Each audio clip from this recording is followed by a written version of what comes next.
Everybody, quick little art showcase before we begin the video here. This is a piece by @RadLegoWaffle. I'll show that Twitter handle on the screen there. She sent this in, and I want to show off any art that I get. I do have some older pieces that people sent in, and I don't believe I ever showed them on stream. I'll try and track those people down and ask if I can showcase the art. I want to have permission before I show stuff.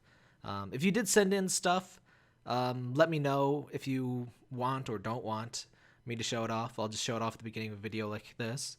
And if you want to send in art, go ahead and let me know if I can show it off like this. I did get permission in this case. And anyway, on to our main event. I'm Sir TapTap and welcome back to Let's Play Bullet Heaven 2. This is the Steam version, actually. Just came out today, actually. I've been playing a little bit before today. Obviously, a review copy is provided by the developer, free of charge. So I've been playing this, like I said, a few times. Once you get into the game, it doesn't look visibly much different. Parker. But we've got widescreen mode now. We've got borders. I forget how we set the borders. Is that something you can only set in the launcher? I think it is. I think the game, once you get into the game, it's all the same. Parker. But first I'd like to explain,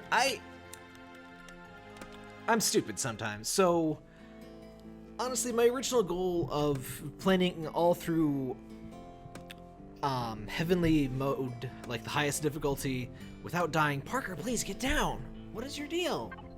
It's pretty unrealistic. Yeah, Parker's just gonna... Parker, sit on your table. You have a table so you can not pester me. Why don't you sit on that? There you go. It's just unrealistic, and it just requires a level of practice. I don't really have the time to get Parker. And even if I did have the ability to magically, you know, get good enough, fast enough to do all those heavenly things, Parker would just get in the way, wouldn't you? He's sitting down now, so that's okay. But honestly, I do stuff and I stress myself out too much, and it doesn't make for good videos, honestly. My best videos are just totally off the cuff, often kind of random stuff, and just I need to not stress myself out, and I need to just, you know, focus on having fun and stuff. I don't really have the time, you know, I don't do this full-time. I have a full-time job that is not this, that severely limits the amount of gameplay, you know, games that I can play.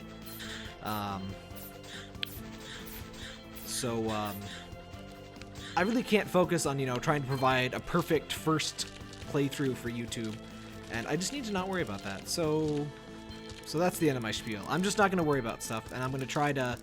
Parker! Can you sit? Can you sit, please? Sit?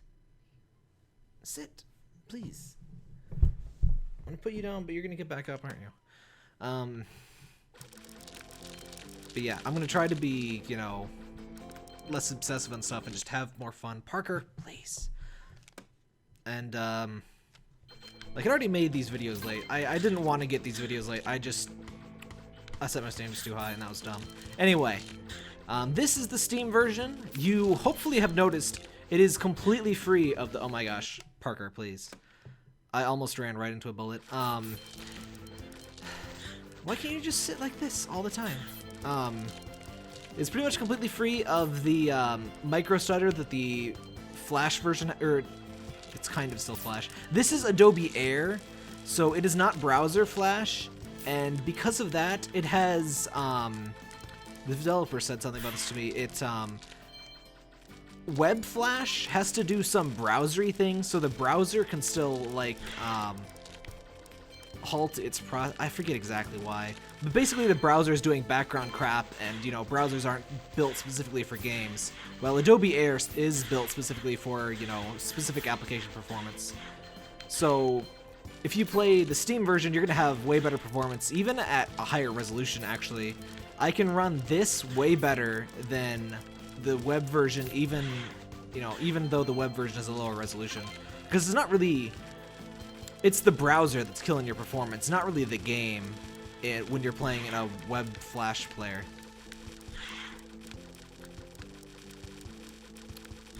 And so the game just feels a lot smoother like this. Part of it is the higher resolution. The 1080p looks really good. Also, I played this on my Surface Pro 3.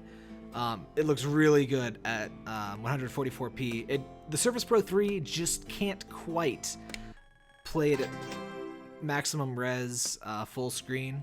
So we got Steam Rank 8. I mean, there's not many people playing yet. Alright, this... Oh, fuck. I really should look at info for games before I play them. I forget what price this is on Steam. But basically, the Steam version is only the paid version, as one might expect.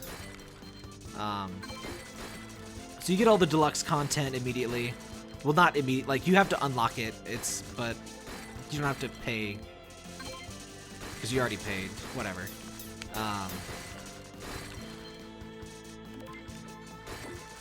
Yeah, I forget prices. I always forget to look up price and platforms other than the one I review on. You know, I'll learn eventually. I have been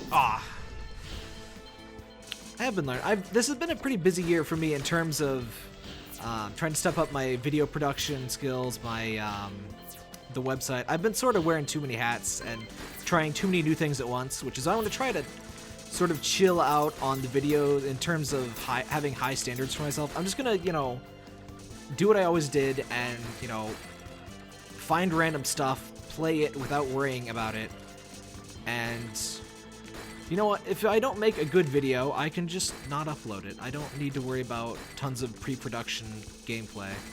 That's dumb. But back to this game. There's also backgrounds. You can see the this one's from Epic Battle Fantasy IV. It's Epic Battle Fantasy IV art anyway. It's just a nice little thing to fill up your computer screen because, you know, people freak out if you got black bars. There's some serious brain problems people have when you put black bars on a screen. Personally, I think you should just deal with it. I mean, I don't oppose to the use of backgrounds like this, but people who like refuse to play games because they have black bars or because there's you know, a non-16:9 aspect ratio, that's ridiculous. Because with games like this, gameplay, you know, you have gameplay constraints in terms of range here, or, you know, vertical range and just general playing field. Like, a horizontal shoot 'em up can be a very different game than a vertical one, and, you know, your play field is a lot different. And so it can be useful to constrict the player like that. Oh, back to the Surface. The game, by default, it does not... I think this is Adobe's Air's fault, but the game, by default, is not aware of... It's not DPI aware, so you need to go into compatibility mode if you want to play it at, like, super high res on the Surface Pro, but you probably don't want to do that because you're going to get slightly worse performance than perfect. Sorry, I need to not skip through text. And if you play it in a windowed mode, though, you can get really great performance at decent enough resolution. Unfortunately, full screen, there's no... Adobe Air doesn't let you have full screen, like resolution options. You just get your native res. The good thing about Adobe Air's full screen is that it's actually full screen windowed, which means you can Alt-Tab without, you know, the screen flashing. You can click outside the window. If you got multiple monitors, you're gonna love full screen windowed. I actually use an application called Borderless Gaming, I believe it's called. It's free. I think there's a paid version on Steam if you want to donate, and, you know, if you like having stuff on Steam for whatever reason. What it does is it does its damnedest to force any game in a window into full screen mode. It doesn't work in certain games, but it's absolutely fantabulous for Unity. Almost every Unity game I've had works with it. Some 2D games have issues. 2D is not always easy to force resolutions with.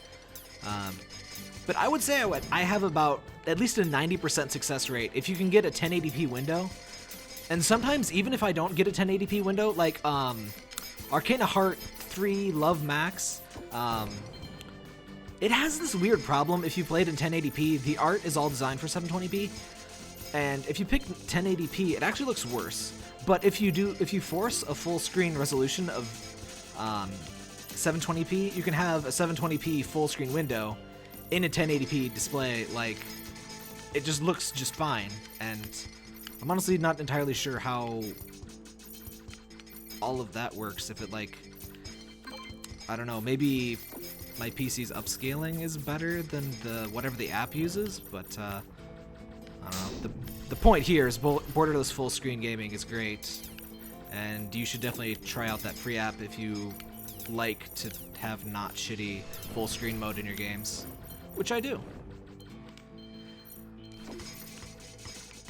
Also, I appreciate that killing these spike balls is very bad and like spams bullets at you,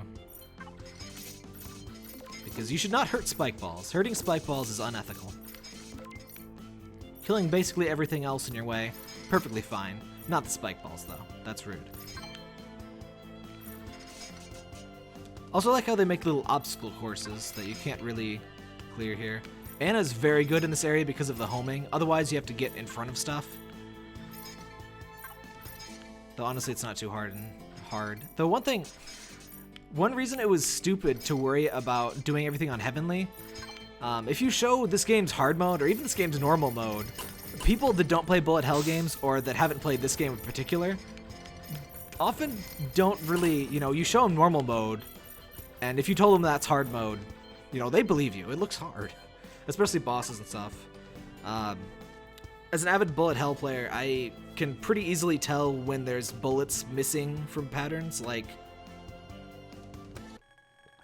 even if I haven't seen a pattern before, you can sort of tell this is too easy to be, maximum difficulty. You can tell the bullets have been thinned.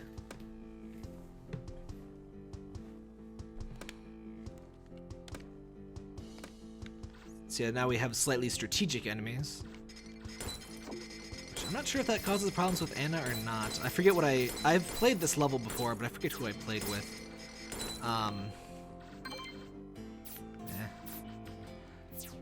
Oh man, I was saying something and I completely forgot. Oh yeah, about bullets, bullet patterns. Generally, the proper way to design like bullet hell patterns is to work at the maximum difficulty. Maximum, like the real pattern, quote unquote, is the highest difficulty pattern, and everything under that removes density or removes certain bullet types from attacks entirely. So that's why you can usually tell when a difficulty is low, when a game's on a difficulty, because certain attacks just don't feel right. Or gaps are just too wide.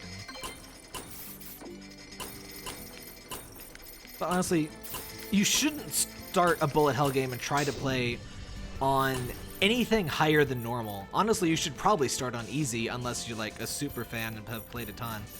Because generally, they have very good easy modes. They're really good at easing you in. They're not easy by, conventional standards, but they're possible and, much more accessible if you start at the lower end. And I think a lot of people just don't play bullet hell games, and they don't realize that those options are there, or that they're that effective. Like, I bet a lot of you that think you could never play a game like this really, really could play a game like this. Like, there's nothing superhuman about it, especially what I'm doing. Like, there are some people that are crazy good, but what I'm doing here now, there's really nothing too fancy about this. And even when I was playing on Heavenly difficulty, I mean, like, we've got pretty wide gaps here. It looks like bullet hell, a lot of what's going on is of no real threat to me. It's a lot of illusion going on, and part of the difficulty is those illusions. Like, you gotta know what to prioritize on. But a lot of bullets can't really hurt you, and you gotta just know how to dodge specific patterns sometimes, or when to look for openings. There is a certain degree of memorization required to get no-miss clears, but generally with just reasonable amount of knowledge. That sound effect is a little annoying. You can get through without, like, I haven't practiced this. In case anyone is impressed. I doubt they are, but I haven't practiced this since I haven't played these levels for like a week. Not a week, like 2 weeks. It's been way too long. Sorry, I skipped that.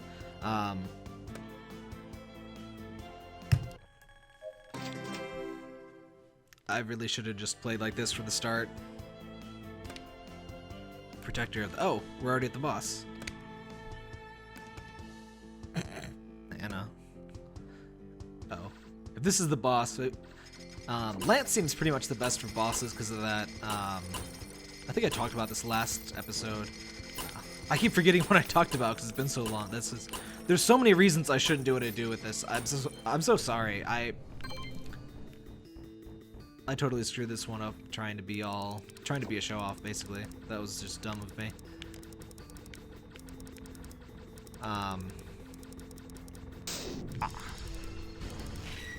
Parker's just watching. I love how there's just a cute thing. I think every single boss is controlled by a cute thing. And see, with a pattern like this, you just gotta go for a solid gap in one pattern and then watch as the other pattern approaches. Like, very often you'll be slightly managing two different patterns. Like here we're ducking and weaving between, you know, the spikes, but you also gotta dodge the lasers. So you gotta get between a fresh set of spikes each time you dodge a laser, basically, because otherwise they'll close you in. So there's always a trick, and once you've played a lot, you start to see there's a lot of ways you can make the same sort of tricks. You sort of see the general idea of how certain stuff should be dodged, even if you haven't seen the exact pattern before.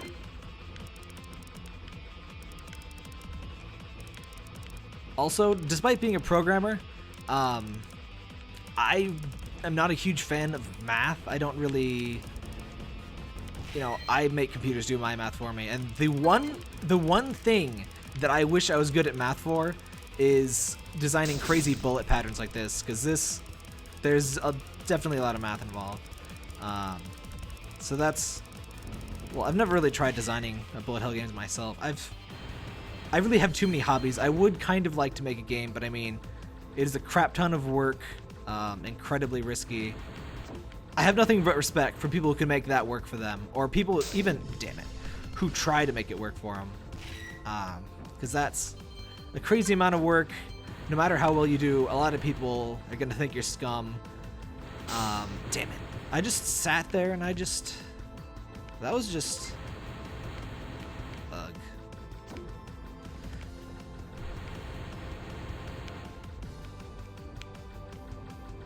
Yeah, that's a big part of why I like to show indie games, not just because I enjoy playing them, which I do. I've played very few AAA games. I got fucking Fallout 4 limited edition just sitting over here, and it's wrapping. I'm probably gonna sell it. I just don't even give a crap about it. But this, replaying Legend of Dark Witch, freaking Hylix, what the hell was that? I absolutely adored that. And just random free games and shit. Like, part of the realization that I need to stop trying to try too hard was, I had a whole bunch of games for Steam review, like to review on Steam, that I got review codes and stuff for. And instead of reviewing those, I just got freaking a bunch of free games from itch.io, and I played those. Oh crap. I should have known there was a trick here. That was way too easy to dodge. I see what we're doing here. Uh-oh. That's cool. That's really cool. I don't think I've ever seen, well, actually, wait, I have. There is a boss, the true final boss in Hitogata. I hate her so much. There's this one point where you have to dodge her attacks. You have to dodge a certain number of her patterns in a row without getting hit, and every time you get hit, she resets so many patterns, and you only have so much time, period. And some of those patterns are just complete mazes, and they're just ridiculous. I'm super proud of beating that boss that probably, like, almost no one, even among shoot-'em-up players, knows that that is even a hard boss. This is another world, so it's another video, but So next world is snow.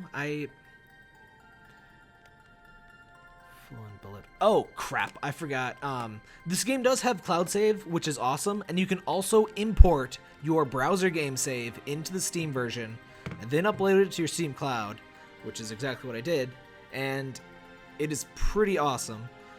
The one bad thing about that is that I actually forgot to turn off on my Surface Pro 3, I turn off background particles and scrolling, so that helps me get more consistent performance on there. I can get solid 60 frames per second, I just have to lower the resolution. But obviously I want it for the big fancy desktop computer that I'm recording on now.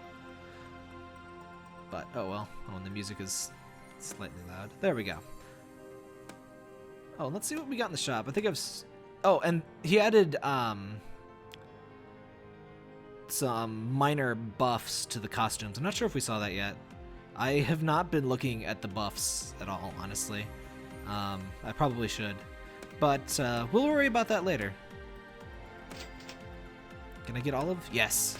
I have all of the handicaps. I just love, even if I'm not going to use them, I love getting all of the things. I'm trash, I know. But getting all the things, it's just so satisfying. But yes, this is Bullet Heaven 2. Hopefully the next episode will come pretty soon, because I'm not being stupid and I'm not going to worry about doing a super impressive heavenly difficulty run the first time every time. Isn't that right, Parker? Yes, it is. You were so in the way, you know that. He's just sitting here with his butt in my face, demanding pets. Anyway.